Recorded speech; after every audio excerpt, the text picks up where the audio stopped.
Lady Godiva 2020. Lady Godiva, the 13th century Countess of Mercia, tried hard to get her husband to ease the heavy taxes he had imposed on the local people of Coventry. He eventually agreed to do so, only if she rode her horse naked through the town. But would she do the same today? Lady Godiva is here, my lord. Lady Godiva is an elegant woman in her late 50s. She is a member of the English House of Lords and has arrived for a meeting with two fellow members in a private office to discuss, well, she isn't quite sure what is to be discussed, as the invitation she received had been vague at best. She wears her usual neat and tidy business-like suit and blouse, and her magnificent long grey hair is left loose, reaching her slim waist. Her blue eyes sparkle with humour, and the expression on her round, open face is warm, bright, and positive. Lord Bumbleford offers his hand and greets her with starchy protocol. He is a man who has spent the majority of his army life oscillating between planning rooms, dining rooms, and bars. His broad moustache looks like a large grey moth has perched precariously on his upper lip, after having munched a good portion of the hair he once had above his forehead. That Lord Bumbleford is a member of the Labour Party, currently the UK's opposition, is somewhat surprising for a man of his background, and is probably the result of a misunderstanding many, many years ago. "My dear lady, welcome," his deep voice rumbles, as he guides Lady Godiva to a chair, settling himself down in another next to her. "We are in private here," he continues, straightening his jacket and brushing away some imaginary fluff. "May I call you Joan?" "Of course you may, my lord, but it may be better if you call me by my normal name, Jane." She stifles a laugh as Lord Bumbleford fidgets and checks his pile of notes. "Ah, so sorry. Yes, my dear, I will indeed call you Jane, and you must call me Tarquin." Further embarrassment is cut short by the arrival of another colleague, Lord Nutt of Bolton. As he glides into the office, he seems altogether unconcerned at being late. He smiles, revealing his perfect, straight, and artificially white teeth. As a special adviser to a previous Prime Minister, he had displayed an ability to distract and misguide the general public by sending announcements into a carefully worded spin. His reward had been a comfortable seat in the upper house and a range of highly paid directorships. "And please do call me Peter." Lord Nutt takes Lady Godiva's hand in both of his, holding it a little too long, before moving on to quickly shake Lord Bumbleford's hand and pulling up a chair for himself on the other side of Lady Godiva. Bumbleford speaks first. "Now then, Lady Godiva, Jane, I'll come straight to the point. Peter and I have a little suggestion we'd like to put to you, my dear. We've conjured up a special assignment that we hope you can help us with." Lady Godiva raises her eyebrows and looks with intrigue at her colleagues, who are behaving in an unusually grovelling manner towards her. She feels full of curiosity, as well as the prawn salad she had for her lunch. Both are kept hidden. "Do go on," she says. "Well, as I understand it, Jane, you have an illustrious ancestor who rode a horse through the streets of Coventry to protest in public against her husband's high taxation of the poor. Is that correct?" "Yes, Peter, what you say is true," Lady Godiva replies. "But you've omitted a key point in your story, have you not?" "A key point? What key point would that be?" asks Lord Bumbleford, looking startled and confused. But comparing Lord Bumbleford with Lord Nutt is like comparing a sponge with a scalpel. "I think," Lord Nutt suggests with a smirk, "the omitted point that Jane refers to is that her ancestor, the first Lady Godiva, not only rode her horse through Coventry, but rode it naked." "Ah, yes, yes, naked. quite so. Naked. Lord Bumbleford's face looks rather flushed. Is that true, Jane? He rubs his nose and scratches his head briefly, looking at the rug beneath his feet. Lady Godiva is barely able to contain herself as she realizes her colleague's intentions. Yes, my ancestor rode naked through the streets of Coventry to answer her husband's challenge and to protest against his high taxes. Out of respect, all the people stayed behind closed shutters. Just one young man called Tom peered out of his window, unable to resist the urge to catch a glimpse. There was a pub in the centre of Coventry for many years called the Peeping Tom, named after him. Well, well, said Bumbleford, it is a fascinating tale, Jane. Tell me, did the husband relent on the taxation question? Oh, yes, indeed he did. Lady Godiva is proud of her ancestor's success. Now, says Lord Nutt, returning to the present day, your husband, the current Chancellor of the Exchequer, is pushing hard for higher taxation for the lower-waged and to lower taxation for the rich. It's clear that this government is once again targeting the poor. We both believe that now is the time to stand up to him, and that's why we wanted to meet with you today, Jane. He wipes his forehead with his handkerchief. Gentlemen, I agree with you. My husband is determined to see his plans through, one way or another, and the results of his strategy will be disastrous for the poor in this country, says Lady Godiva. But I fail to see how I can help you. In truth, she sees only too well what her colleagues are building up to, but she is determined to wait for them to spit it out themselves. Lord Nutt smiles his best smile. Well, Tarquin and I recently put our heads together, and we have a suggestion for you, but it is a little delicate. We wonder if you might consider repeating the general strategy adopted by your brave and illustrious ancestor, in the best interests of the country as a whole. Lady Godiva pauses to consider her position and savour the moment.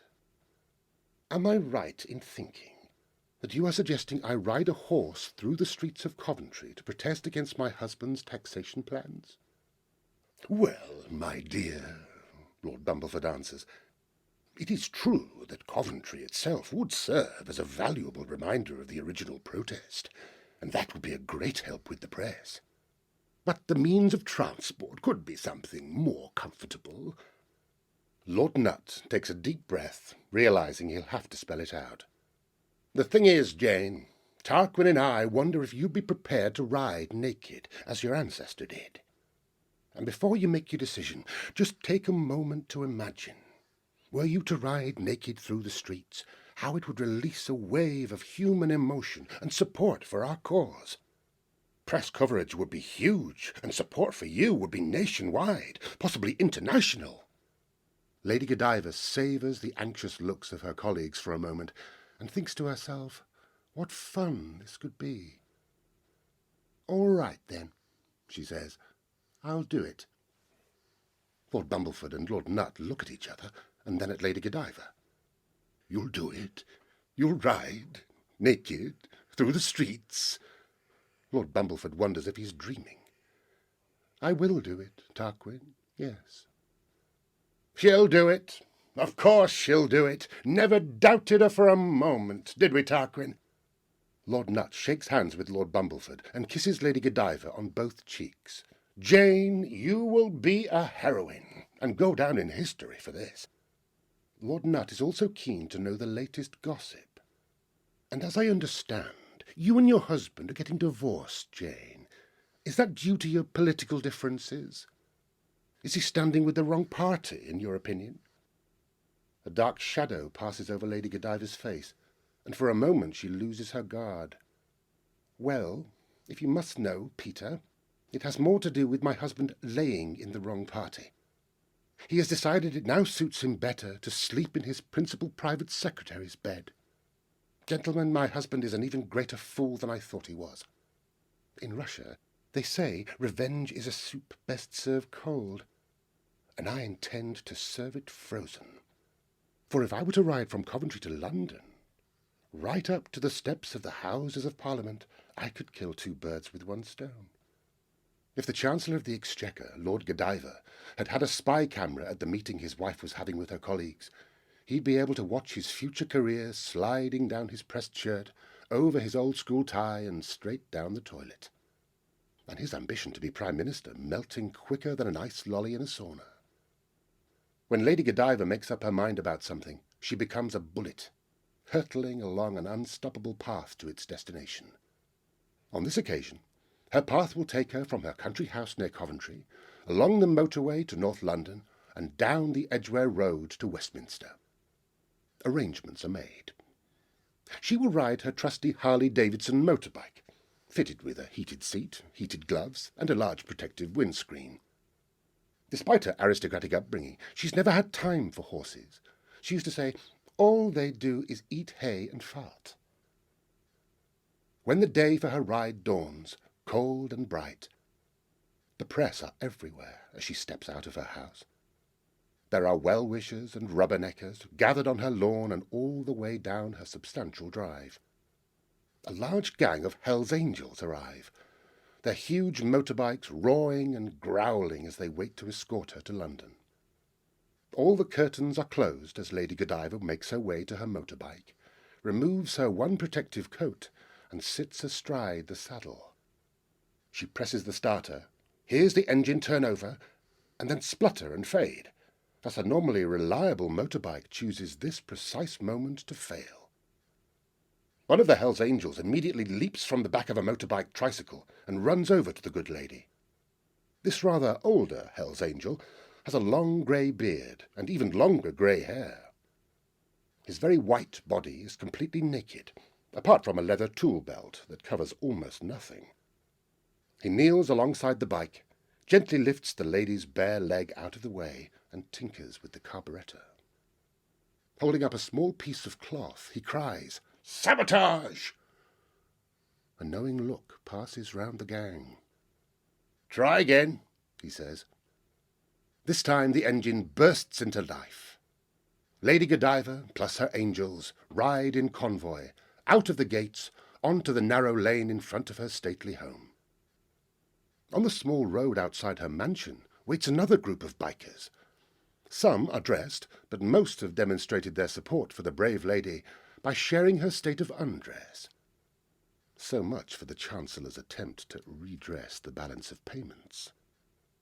As the day warms, Police Sergeant Bill Crumb has no idea why he'd been told to take 2 police cars to the roundabout on the A41 and block the minor road from the north.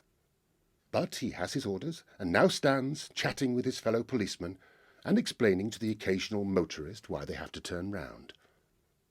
When the large group of noisy motorbikes appear, he expects trouble, and wonders why he, 4 men and 2 cars, have been sent to deal with a huge gang like the one now bearing down on him. The convoy comes to a stop, parting to open an aisle down the centre. A lone bike burbles down the aisle and stops a few yards in front of him and his roadblock. Bill's jaw drops open as a naked woman kicks down her bike stand, removes her helmet, and walks slowly towards him, her long hair hiding only some parts of her body. "Officer," Lady Godiva says, looking him straight in the eye, "we are in breach of no laws, and you do need to know that your position is being abused by your superiors, something they will sorely regret tomorrow. I suggest you let us pass. Perhaps you arrived after we'd been through." This is not the language Bill expects from a bunch of Hell's Angels. And this naked lady is giving him a helpful way out of this uncomfortable situation. Naked and thoughtful, too, he thinks to himself, as the bikers pass by. Soon the cavalcade reaches the motorway towards London, where still more bikes wait to join.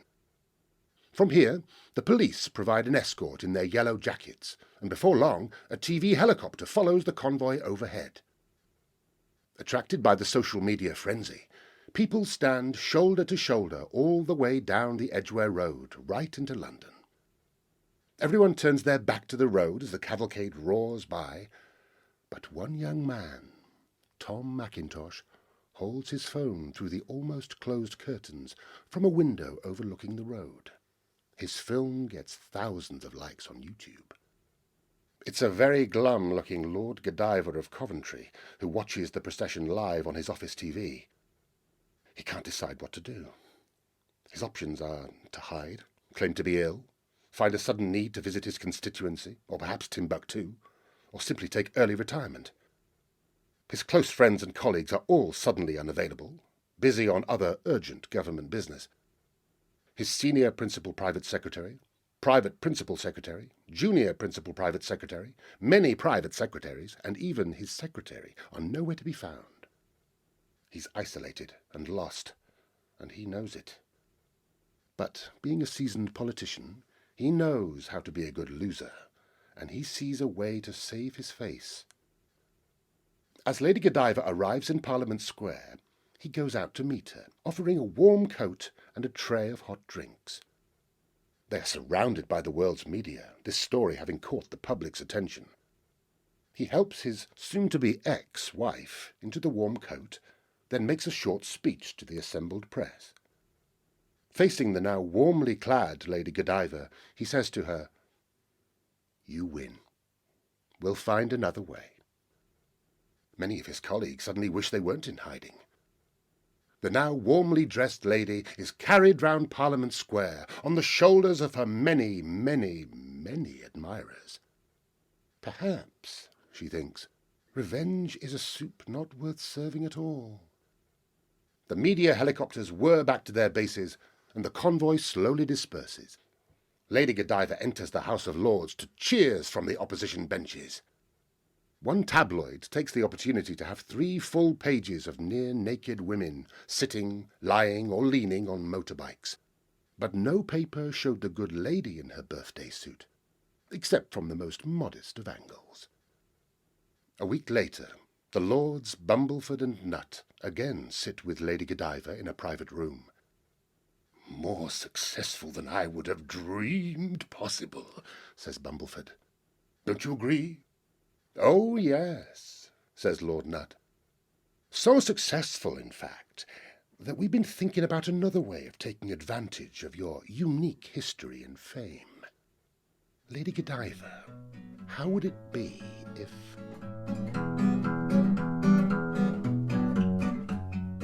Lady Godiva 2020 was written by Geoff and Audrey Reiss, read by Owen Shaw, directed by Peter Spafford, and edited by Ruth Mark.